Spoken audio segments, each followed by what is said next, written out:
First trade natin for tonight is si Auction USDT. So, pi-place ko na tong trade na to. Ito lang yung risk reward. So, 1:3 ang ating risk reward ratio. So, ang tinitingnan kong level is this strong move pababa. Ito. So, yun yung tina-target ko. Baka mang-whip muna dyan. Tapos, yun. So, marami naman rejection sa level. Dating support, dating resistance. Tingnan natin.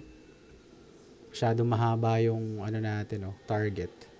Pero let's see kung papalag to. Place ko na. Yan. So, hanap pa tayo ng dalawa. Trade natin is SHIB 1,000 USDT. Tingnan natin to. So, tingnan natin. Place natin yung trade natin. Sana ma-hit siya. Ayan. Ito yung target natin. Sana ma-touch to bago siya bumaba or tingnan natin. Okay, hanap pa tayo ng last one na trade. Let's go. Trade. Si ADA USDT. So, tingnan natin kung babalik siya dito. Habulin natin. Nakakuha na ng order dito eh. So, let's see. Let's place this order. Ayun na pala, na-place ko na yata. Ayan, na-place ko na nga. Ayan. So, place the order. Na-place na natin yung order. Tingnan lang natin tomorrow kung magmamaterialize yung mga trades natin. Okay? ADA USDT. So, tapos na. Nakapag-place na tayo ng 3 limit orders. Una si SHIB. Ayan. Place natin dito. Baka sakali lang, na-touch siya pero parang ang labo eh. Ang layo eh. Anyway, na-place na natin yan. So, si Auction USDT. Ito, place na natin. Baka sakaling i-touch. Si ADA, yung huli. Tingnan natin. Okay. Trade results natin kagabi. So, March 17 kahapon. March 18 ngayon. Tingnan natin kung anong nangyari. So, yung first trade natin is si Auction USDT.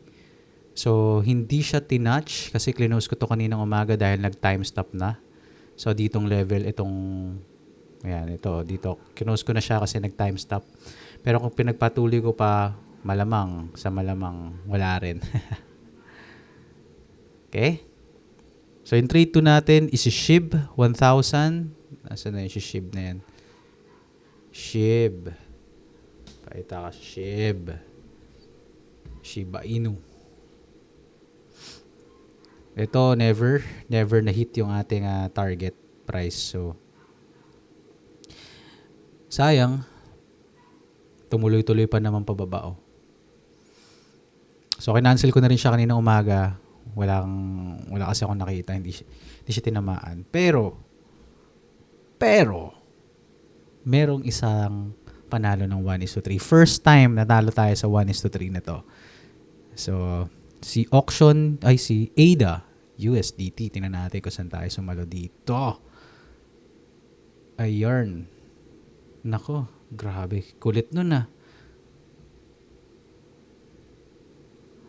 Parang muntik pang ma-hit yung stop loss natin, Pagka-sell niya doon, muntik na muntik na